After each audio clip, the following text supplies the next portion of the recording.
तो नमस्कार दोस्तों। जब भी हम ज़्यादा कुछ काम कर लेते हैं तो हमारे शरीर में कमज़ोरी हो जाता है और उस कमज़ोरी की वजह से अगर हम बोलते हैं तो अक्सर ऐसी स्थितियां आती हैं या फिर ऐसा कंडीशन आता है जहां पर हमको ये लगता है कि अब मैं नहीं बोल सकता या अब मैं नहीं बोल पाऊंगा। तो दोस्तों ये क्या प्रदर्शित करता है कि क्या हमको बोलने के लिए भी ऊर्जा चाहिए होता है, एनर्जी चाहिए होता है। और दोस्तों इसकी दूसरी तरफ हम ये देखते हैं कि हम जो सुनते हैं, हम जो गाली गलौज या फिर गीत संगीत या फिर चाहे जो भी जैसे भी गाने हम सुनते हैं उस गाने का असर हमारे दिमाग पे होता ही होता है। जैसे हम कोई धार्मिक गीत संगीत या भजन कुछ भी सुनते हैं या फिर कोई प्रवचन सुनते हैं तो या तो इसकी दो स्थितियां आती हैं, या तो हम खुद को अंदर से बदलते हैं या तो हम बोर होने लगते हैं, क्योंकि दोस्तों वो संगीत या फिर वो बात हमारे दिमाग पे असर डाल रहा है। और वैसे ही अगर हम कोई अपने पसंदीदा गाने को सुन रहे हैं तो दोस्तों ये बात जाहिर होता है, ये बात दिख जाता है कि हम उसमें इंटरेस्टेड हैं, हमारा मन खुश हो जाता है, हमारा दिमाग हैप्पी हार्मोन रिलीज करता है, हमारा दिमाग का स्ट्रेस कम हो जाता है। ऐसी बहुत सी तमाम चीज़ें ऐसी होती हैं जो हमारे दिमागों पर असर डालती हैं। उनमें से एक है म्यूज़िक, फ्रीक्वेंसी। दोस्तों आवाज़, हमारी हम जो बोलते हैं वो आवाज़। तो दोस्तों पहली स्थिति ये कि हमको बोलने के लिए ऊर्जा चाहिए होता है, और दूसरी स्थिति ये कि हम जो बोलते हैं उसका प्रभाव हमारे दिमाग पे, हमारे शरीर पे, हमारी कोशिका पे होता है। मतलब इसकी फ्रीक्वेंसी हमारे शरीर पे प्रभावित या फिर प्रभाव डालती हैं। तो दोस्तों कुल मिला जुला कर यही कहना है कि ये जो दो स्थितियां हैं यही प्रदर्शित करती हैं कि हमें सोच समझ कर बोलना चाहिए। क्योंकि अगर हम ऐसे ही बोल देते हैं तो पहली बात तो ये कि हम अपना ऊर्जा बर्बाद कर रहे हैं बोलने में, क्योंकि बोलने में भी ऊर्जा बर्बाद होता ही है दोस्तों। इसके बाद हम क्या गलत बोल रहे हैं, क्या सही बोल रहे हैं, और उस बात का असर दूसरों पर तो दूर रहे, हम पर कैसा असर होता है खुद पर, वो चीज़ भी देखना पड़ेगा। लेकिन दोस्तों आज के समय में ऐसे बहुत से लोग हैं जो बिना सोचे समझे गाली गलौज दे देते हैं, बिना सोचे समझे धमकियां दे देते हैं। लेकिन दोस्तों मैं आपसे यही बात कहना चाहता हूँ कि ये जो हमारा समय है, हमको अगर समय मिला है, हमको अगर शक्ति मिली है तो हमको उसको दुरुपयोग नहीं करना चाहिए। अति सर्वत्र वर्ज्यते होता है।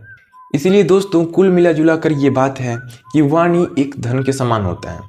इसमें ऊर्जा भी लगता है और समय भी लगता है।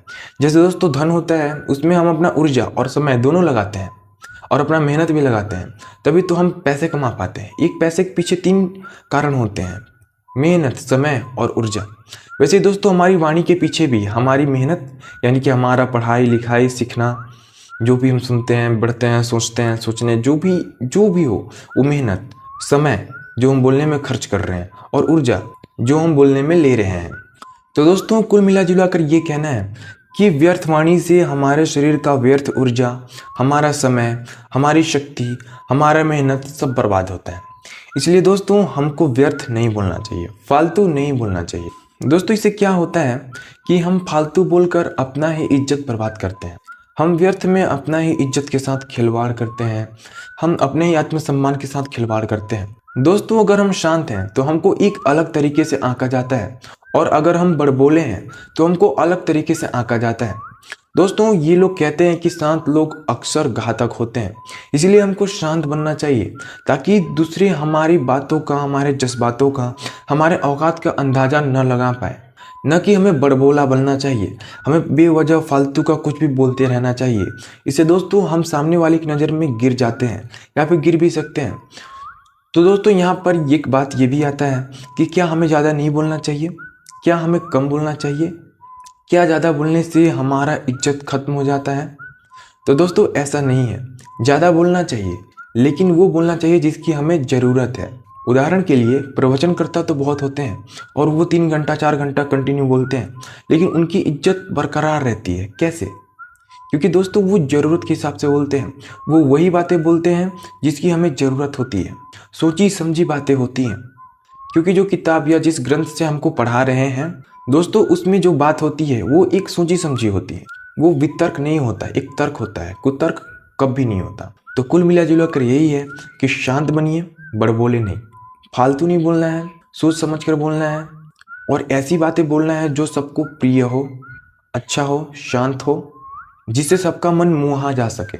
इससे दोस्तों आप बहुत तरक्की कर पाएंगे। तो अंतिम में ये पंक्ति आती है कि ऐसी वाणी बोलिए कि मन का आपा खोए, औरों को शीतल करे और आप भी शीतल होए। यानी कि मन का आपा खो जाए, एक मीठा वचन हम कम बोलेंगे और बोलेंगे भी तो एक मीठा वचन बोलेंगे, जिससे हमारा पर्सनैलिटी डेवलपमेंट होगा।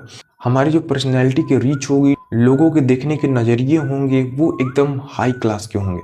हमको लोग गलत नहीं आंकेंगे, कमज़ोर नहीं आंकेंगे। तो दोस्तों प्लीज़ पावर स्नैप को सब्सक्राइब कीजिए।